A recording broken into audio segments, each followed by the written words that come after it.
So hello student, welcome back to my channel.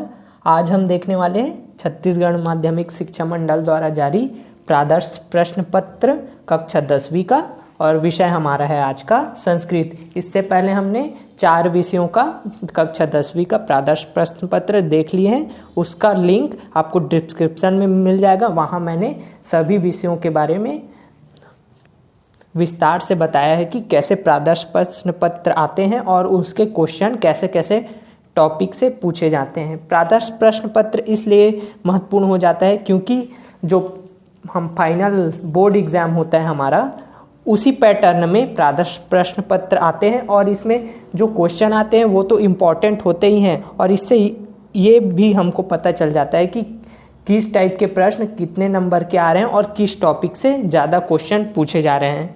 तो चलिए आज देखते हैं हम संस्कृत का प्रादर्श पत्र प्रश्न पत्र। तो वीडियो शुरू करते हैं। तो ये आपको जो मिलेगा बोर्ड एग्जाम में वो ऐसे ही रहेगा, प्रादर्श प्रश्न पत्र नहीं रहेगा, वो आपका मेन एग्जाम रहेगा।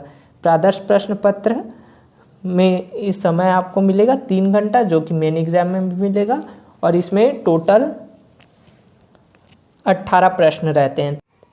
तो इसमें हमारा प्रश्न क्रमांक 1 आता है बहुविकल्पी प्रश्न, मतलब उचित विकल्प चित्वा लिखता उचित विकल्प चुनकर उत्तर देना है। तो इसमें हमारा पहला प्रश्न है स्नेहामाख्याति पदस्य विच्छेदस्य भविष्यति।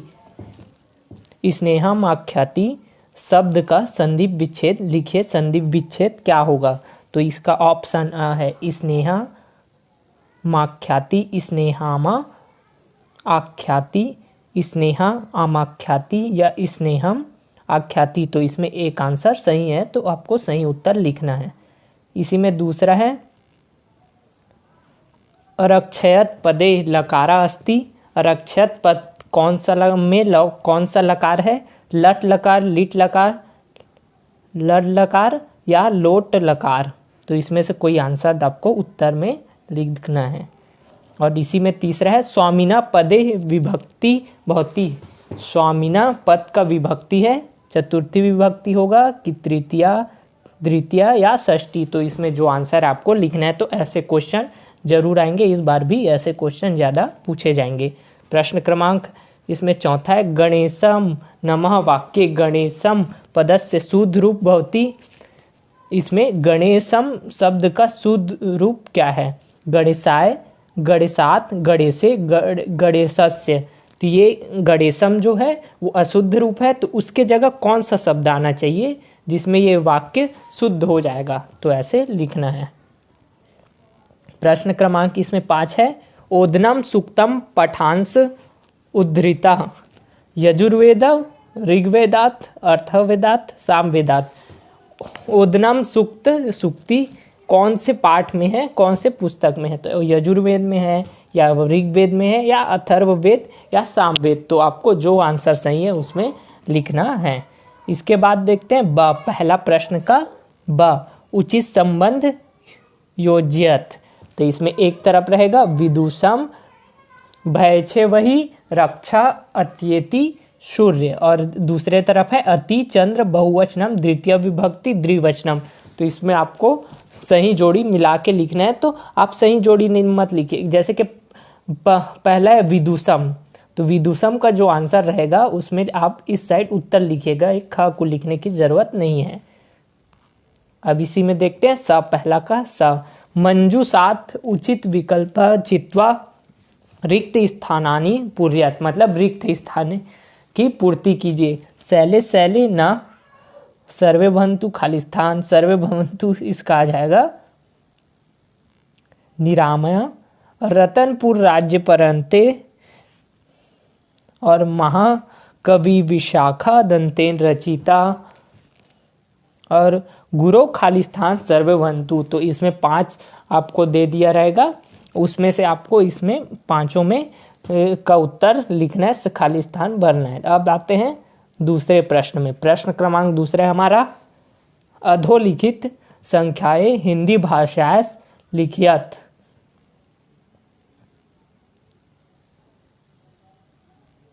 नंबर का है क्वेश्चन अष्टाधिशतम और पंचसत्वादरिस दथिद शतम, मतलब दोनों का कौन कौन से संख्या को बोला जाता है हिंदी भाषा में उसको लिखना है।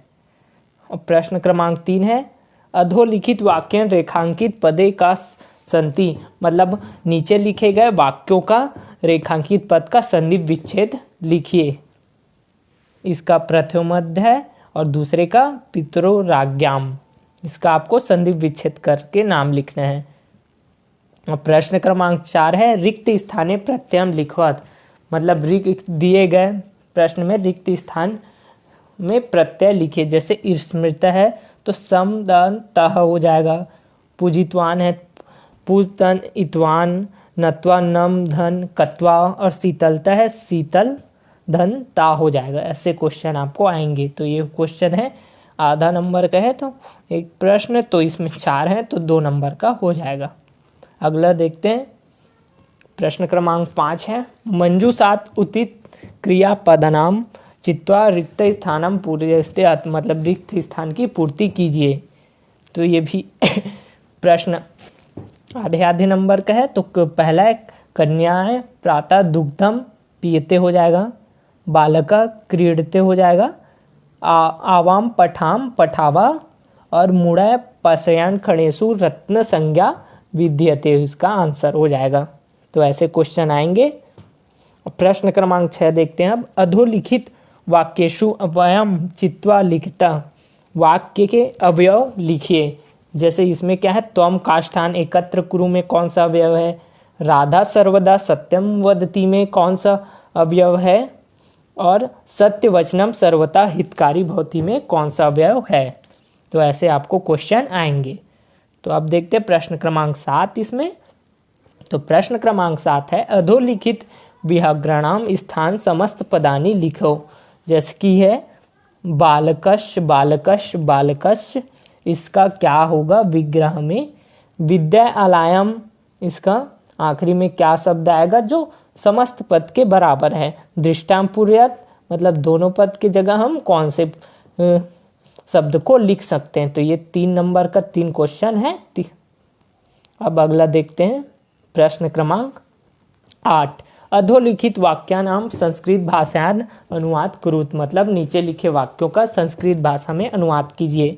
तपस्या के समान सुख नहीं है, पहला प्रश्न है। दूसरा है मैं 10वीं कक्षा में पढ़ता हूँ, और तीसरा है युधिष्ठिर ने सभी प्रश्नों का उत्तर दिया। तो ये 3 क्वेश्चन है, 3 नंबर के आएंगे। प्रत्येक प्रश्न का उत्तर देने में आपको 1 नंबर मिलेगा। और इसी प्रकार प्रश्न क्रमांक 9 है अधोलिखित श्लोक से हिंदी भाषाएं अनुवाद कुरुम, मतलब नीचे लिखे श्लोक का हिंदी भाषा में अनुवाद कीजिए। तो श्लोक क्या है, उद्यम साहस धैर्य बुद्धि शक्ति पराक्रम षडेशे यंत्र वर्तन्ते तद देवता सहाय कृत्य, 3 नंबर का को अनुवाद करना है। अब प्रश्न क्रमांक 10 है अधोलिखित श्लोकम पठित्वा अदात्या प्रश्नानाम उत्तरद, मतलब नीचे लिखे वो श्लोक का अधो प्रश्न उत्तर दीजिए, मतलब इसका भी आपको अनुवाद करना है। शस्त्रा न ही हता रिपे भवंती प्रज्ञा हस्त्रिस्त्रु प्रीपा सुहता भवती शस्त्रम निहंती पुरुषस्य शरीमेकम प्रज्ञा कुलेश्च विभवश्च यशस्य हंती। तो ये है अपठित ग्रंथ, और इसमें तीनों प्रश्न का आपको उत्तर देना है, तो 3 नंबर मिलेंगे। अगला प्रश्न देखते हैं प्रश्न क्रमांक 11 है अधोलिखित श्लोक से हिंदी भाषाएं अनुवाद कुरु, इसका आपको हिंदी भाषा में अनुवाद करना है। अब आगे देखते हैं प्रश्न क्रमांक 12 है गद्यांश पठित्वा अधो प्रश्नानां उत्तर, तो इसका मतलब अपठित ज्ञान गद्यांश है, इसको आपको पढ़ना है पूरा, और उसी में से कुछ प्रश्न बना दिए गए हैं 3 प्रश्न। जैसे न्यायाधीश लक्षणम हिंदी भाषा में लिखता, आरक्षणी पदस्य भावार्थ लिखता, गद्यांश प्रयुक्तु उत्तम पुरुष लकारस्य पद चित्वा लिखता, मतलब तीनों प्रश्न का आपको उत्तर देना है। और ये कितने नंबर का है, ये नंबर है 3 प्रश्न का 3 नंबर का के हैं। अब प्रश्न क्रमांक 13 है स्वपाठ्य पुस्तकाम कोपी द्रव सुभाष श्लोको लिखता यो अस्मिन् प्रश्न पत्रे नास्ति, मतलब आपको कोई 2 सुभाषित श्लोक लिखने जो इस प्रश्न पत्र में नहीं आए हैं, जो आपके बोर्ड एग्जाम में नहीं आए हैं, उसको आपको लिखना है सुभाषित श्लोक। अब प्रश्न क्रमांक 14 देखते हैं। कोपी चतुर्सूक्त्या लिखता यह अस्मिन् प्रश्न पत्रे नास्ति, इसमें आपको कोई 4 सूक्ति लिखना है जो इस प्रश्न पत्र में नहीं दिए गए हैं। तो इस प्रकार आपको 4 नंबर मिलेंगे। अगला प्रश्न क्रमांक 15, इसमें स्वप्रचार्यम त्रिदिनानाम अस्वस्थ कारणार्थ अवकाशम आवेदन पत्रम लिखते हैं, मतलब आपको अपने प्राचार्य को 3 दिन का आवेदन पत्र लिखना है, और ये आप जब आप अस्वस्थ हैं। और इसमें है अथवा में स्वपरीक्षा विशेष स्वमित्रम प्रति पत्रम लिखता, मतलब दोनों में से एक करना है, और नीचे दिया है आपके परीक्षा के बारे में अपने मित्र को पत्र लिखिए। तो दोनों है, इसमें 4 नंबर के हैं, तो दोनों में से एक बनाइए जो आपको सरल लगता है। अब देखते हैं प्रश्न क्रमांक 15। प्रश्न क्रमांक 15 है अपठित गद्यांश पठित्वा अधोलिखिता प्रश्न नाम उत्तरा, ये ब है, इसका आपको अपठित गद्यांश है, इसमें आपको पढ़ना है और इसी में से आपको कुछ प्रश्न दिए गए हैं, प्रश्न बना के उसका आपको उत्तर लिखना है। जैसे कि प्रश्न क्रमांक 1 है एक पदेन उत्तरत बालका कान पश्यन्ति, पूर्णवाक्य उत्तरतम, निर्देशानुसार उत्तरता, आचार्यति पदस्य कृति पदम की प्रयुक्तम, परसम इत्यर्थे अत्रम की प्रयुक्तम, वयोवृद्धा इति पदस्य शब्दार्थ लिखता, मतलब इस सब के आपको प्रश्न के उत्तर लिखने हैं। ये रहेगा 4 नंबर का, एक नंबर का एक प्रश्न। अब प्रश्न क्रमांक 16 है अधोलिखित विषयसु कोपी एवं विषयाधारित 12 वाक्यसु रचना लिखता, मतलब नीचे लिखे कोई एक विषय में 12 वाक्य में 12 लाइन में आपको उसके बारे में लिखना है, निबंध है। तो एक लाइन आधा नंबर का है, तो 12 लाइन में 6 नंबर मिलेंगे। तो कोई एक विषय में लिखना है, आप लिख सकते हैं छत्तीसगढ़ पर्यटन या IMP, ये इस साल भी आ सकता है, कालिदास भी आ सकता है, अनुशासन भी आ सकता है, सदाचार का कम चांसेस है इस बार। तो चारों में से कोई एक विषय में आपको 12 वाक्य लिखना पड़ेगा। अब आते हैं प्रश्न क्रमांक 17, यह है 4 नंबर का अधोलिखित प्रश्न उत्तर हिंदी भाषा लिखता, मतलब इस प्रश्न के उत्तर आपको हिंदी में लिखने कोई 4, तो 6 में दिए कोई 4 लिखना है आपको। तो जो सरल बनता है वही लिखे, क्योंकि संस्कृत के प्रश्नों के उत्तर हिंदी में देना बहुत आसान होता है। अब देखते हैं प्रश्न क्रमांक 18 अधोलिखित प्रश्नान उत्तर संस्कृत भाषा लिखते, इसमें भी कोई 4 आपको लिखना है।